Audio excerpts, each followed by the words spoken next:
नमस्कार दोस्तों, स्वागत है आप सभी का आपके अपने YouTube channel online study with DK में। और यहाँ पर आज हम देखने वाले हैं यूपीटेट एग्जाम 2026 के लिए हिंदी विषय का एक महत्वपूर्ण प्रैक्टिस है। जी हाँ दोस्तों, यहाँ पर जिस प्रकार के प्रश्न आपके यूपीटेट एग्जाम में पूछे जाते हैं उन्हीं प्रश्नों को आधारित रखते हुए यहाँ पर आपको मिलेंगे 30 प्रश्नों का प्रैक्टिस सेट।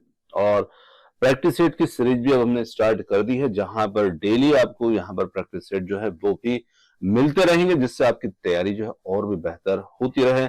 आप अपना अनुमान यहाँ पर लगा सकते हैं कितने प्रश्न यहाँ पर इन प्रैक्टिस सेट के माध्यम से आप सही कर पाते हैं। तो चलिए वीडियो को स्टार्ट करते हैं। और इस प्रकार के प्रैक्टिस सेट और अन्य प्रकार की पीडीएफ के लिए यहाँ पर आप Telegram group online study with DK को ज्वाइन कर सकते हैं, व्हाट्सएप को ज्वाइन कर सकते हैं, और जिनका लिंक आपको वीडियो के डिस्क्रिप्शन में मिल जाएगा। तो जाइए और ज्वाइन हो जाइए और इस प्रकार के स्टडी मटेरियल को प्राप्त कीजिए। चलिए अब बढ़ते हैं हमारे प्रश्नों की ओर। देखिए पहला प्रश्न यहां पर आता है, प्रेमचंद द्वारा लिखित अंतिम उपन्यास कौन सा है? बहुत ही अच्छा प्रश्न है और महत्वपूर्ण प्रश्न भी है। प्रेमचंद के द्वारा लिखित अंतिम उपन्यास कौन सा है? यहां पर है रंगभूमि, गबन, गोदान, कर्मभूमि। तो देखिए यहां पर आप जो प्रश्न है इसमें आपको कंफ्यूजन हो सकती है, क्योंकि जो कंफ्यूजन होगी उसको भी मैं यहां पर स्पष्ट करने का प्रयास करूंगा। देखिए प्रेमचंद के द्वारा लिखित जो अंतिम उपन्यास है वो यहां पर रहेगा गोदान। जो ऑप्शन सी यहां पर हमारा है, गोदान यहां पर प्रेमचंद का अंतिम और पूर्ण उपन्यास है। अब देखिए पूर्ण क्यों बोल रहा हूं, क्योंकि वो एक अंतिम उपन्यास जो लिख रहे थे, वहां पर एक उपन्यास था उनका मंगलसूत्र। ध्यान रखिएगा, प्रश्न इसके ऊपर भी आपसे पूछा जा सकता है। मंगलसूत्र एक उपन्यास था जिसे वो लिख रहे थे, पर मंगलसूत्र जो था ये क्या है, ये पूर्ण नहीं हो पाया था, ये अपूर्ण ही रह गया था, क्योंकि उस दौरान ही उनकी जो है निधन हो जाता है। तो मंगलसूत्र जो था लास्ट वाला ये था, पर ये अपूर्ण था, इसलिए पूर्ण उपन्यास के रूप में गोदान को ही यहाँ पर अंतिम उपन्यास माना जाता है।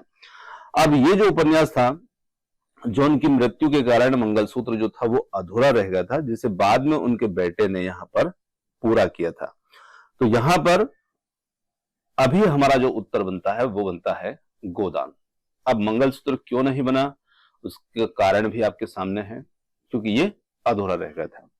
चलिए आगे लेते हैं अगला प्रश्न।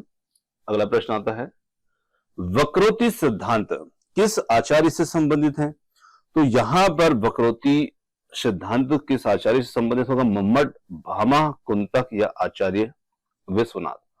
तो यहां पर हमारा जो सही उत्तर होगा वो होगा ऑप्शन नंबर सी, कुंतक। जी हां, कुंतक है। वक्रोक्ति सिद्धांत जो है ये आचार्य कुंतक से संबंधित है, और कुंतक को ही वक्रोक्ति संप्रदाय का प्रवर्तक माना जाता है। तो ऑप्शन सी यहां पर हमारा उत्तर होगा। आगे बहुत ही अच्छा प्रश्न है, और लोकायत दर्शन किस प्रकार का दर्शन है? तो लोकायत दर्शन किस प्रकार का दर्शन है? भौतिकवादी, अद्वैतवादी, सगुणवादी या भक्ति प्रधान? तो देखिए ये यहां पर जो होगा भौतिकवादी दर्शन माना जाता है। और क्यों माना जाता है भौतिकवादी, तो इसका कारण समझिएगा। तो देखिए लोकायत दर्शन जो है ये एक भारतीय भौतिकवादी और साथ में एक नास्तिक दर्शन है। अब जैसे ही हम किसी चीज को नास्तिक की बात करते हैं, तो नास्तिक मतलब क्या हो जाता है? जिनका ईश्वर, अध्यात्म आदि चीजों पर विश्वास नहीं होता है। ये केवल जो भौतिक सुख है उसी को ही यहां पर अपना सुख जो है वो मानते हैं। तो यहां पर जो हमारा लोकायत दर्शन है ये एक भौतिक और नास्तिक दर्शन है, और जिसको चार्वाक दर्शन भी कहा जाता है ना, जो खास करके इंद्रिय आधारित ज्ञान पर यहां पर जोर देने का प्रयास करता है, और आत्मा, परलोक, पुनर्जन्म, कर्म जैसी अलौकिक जो अवधारणाएं हैं उनको ये अस्वीकार करता है, इसीलिए ये नास्तिक है। और जीवन के सुख को ही ये प्रमुख महत्व देता है, यानी कि जीवन का जो सुख है उसी को यहां पर मानता है। तो इस प्रकार से यहां पर ये भौतिकवादी यहां पर दर्शन रहेगा। आगे प्रश्न है, हिंदी भाषा किस भाषा परिवार से संबंधित है? बहुत अच्छा प्रश्न है और अक्सर पूछा जाता है और महत्वपूर्ण प्रश्न भी बनता है। तो हिंदी भाषा किस भाषा परिवार से संबंधित है? द्रविड़, चीन तिब्बती, ऑस्ट्रिक या हिंदू यूरोपीय? तो यहां पर हिंदू यूरोपीय, ऑप्शन नंबर जो डी होगा वो यहां पर हमारा उत्तर होगा। यहां पर इंडो आर्यन जो है भी कहा जाता है इसको, हिंदू यूरोपीय को। तो ध्यान रखिएगा, विकल्प डी यहां पर हमारा उत्तर होगा। अगला प्रश्न है, नीर भरी दुख की बदली किसकी कविता है? तो यहां पर यह कविता महादेव वर्मा, सुमित्रा रंजन पंत है, सूर्यकांत त्रिपाठी, निराला जयशंकर प्रसाद है। तो यहां पर नीर भरी दुख की बदली जो कविता है, यह कविता है Mahadevi Verma. Option number A यहां पर हमारा उत्तर होगा और यह उनकी एक प्रसिद्ध रचना है। आगे देखिए, पद्मावत किस भाषा में लिखी गई है? अवधी, ब्रजभाषा, राजस्थानी या मलिक मोहम्मदी? तो यहां पर देखिए, मलिक मोहम्मद जायसी जो हैं उन्होंने इस ग्रंथ की रचना की है और इसकी रचना जो उन्होंने की है तो वो की है अवधी भाषा में। तो जी हां, विकल्प ए यहां पर प्रश्न के लिए उत्तर होगा।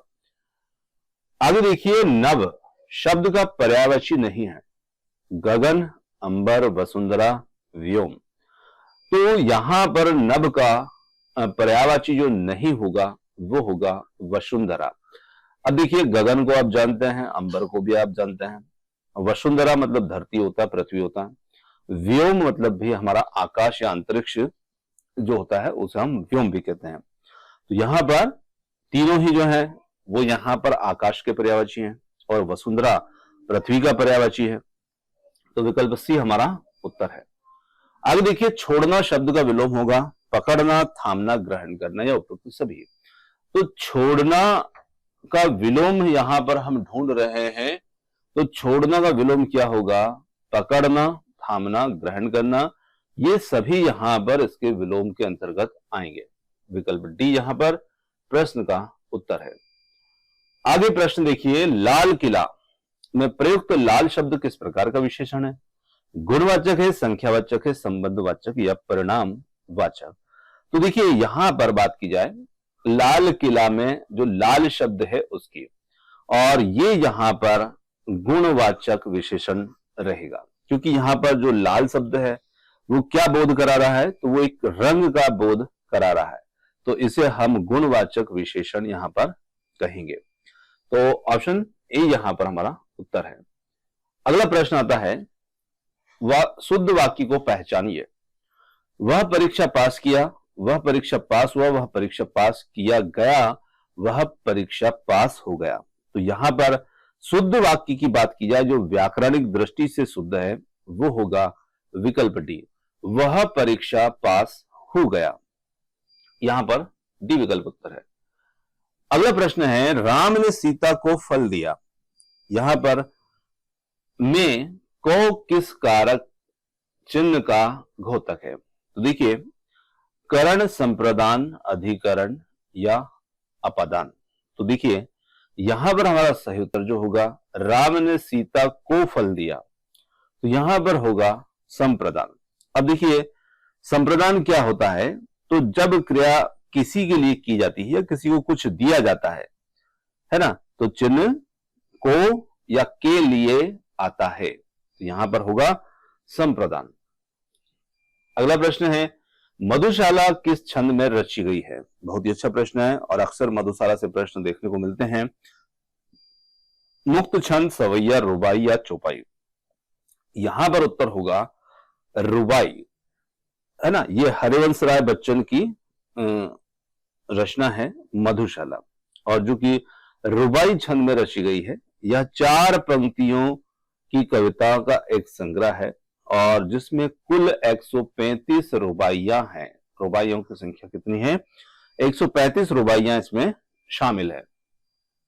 आगे देखिए, एक म्यान में 2 तलवारें नहीं रह सकती, यह किसका उदाहरण है? कहावत, मुहावरा, लोकोक्ति या फिर सूक्ति? तो यहां पर ये होगा लोकोक्ति। ऑप्शन जो सी होगा यहां पर हमारा उत्तर होगा। अब देखिए, लोकोक्ति, मुहावरा, कहावत में यदि अंतर समझें तो लोकोक्ति क्या होती है?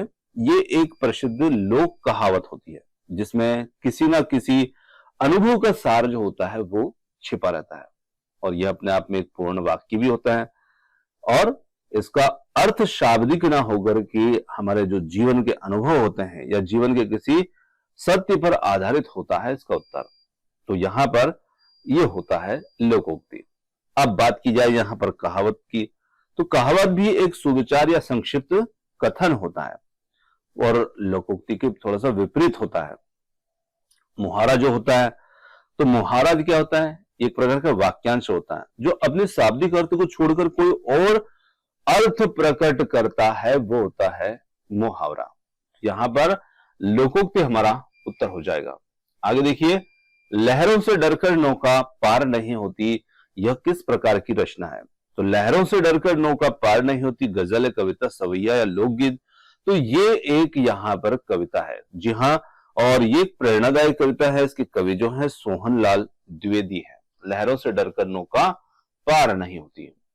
भाषा बहता नीर है, यह परिभाषा किसकी है? आचार्य शुक्ल, राहुल सांकृत्यायन, महात्मा गांधी, आचार्य रामचंद्र शुक्ल। तो देखिए यहां पर यदि हम देखें तो ये भाषा बहता नीर है, ये परिभाषा यहां पर रहेगी ऑप्शन नंबर, सॉरी, आचार्य शुक्ल लिखा हुआ यहां पर, आचार्य रामचंद्र शुक्ल जो डी विकल्प है, मेरा ध्यान शुक्ल पर गया था तो इसलिए यहां पर हमारा टिक लग गया था। तो यहां पर आचार्य रामचंद्र शुक्ल की है ये, और यहां पर आचार्य रामचंद्र शुक्ल ने ऐसा क्यों कहा तो ये भी समझिएगा। देखिए, भाषा जो होती है, इनका ऐसा मानना था कि जो भाषा होती है वो स्थिर नहीं होती है ना, बल्कि समय के साथ साथ और समय परिस्थिति के अनुसार उसमें लगातार बदलाव होता रहता है, लगातार वो बदलती रहती है। ठीक उसी तरह जैसे कि जो पानी होता है, बहता हुआ पानी, वो कभी भी एक जैसा नहीं रहता, निरंतर उसमें प्रवाह बना रहता है। तो वैसे ही उसी कारण से यहाँ पर भाषा की जो परिवर्तनशीलता है और निरंतर जो विकासशील प्रगति होती है, उसी को यहाँ पर ये रेखांकित करती है इनकी परिभाषा। तो यहाँ पर डी विकल्प जो होगा वो हमारा उत्तर है। अगला प्रश्न है, आधा तीतर आधा बटेर मुहावरे का अर्थ है। अब देखिए, ये एक मुहावरा है, आधा तीतर आधा बटेर एक वाक्यांश है जो अपना एक अलग ही अर्थ यहां पर हमें देगा। तो आधा तीतर आधा बटेर, तो ये इस अर्थ को एक अलग ही अर्थ में बदलता है।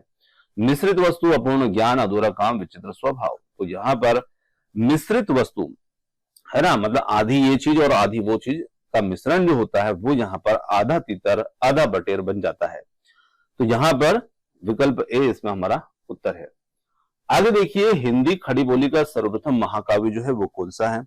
यहां पर है साकेत, भारत भारती, प्रिय प्रवास, कुरुक्षेत्र।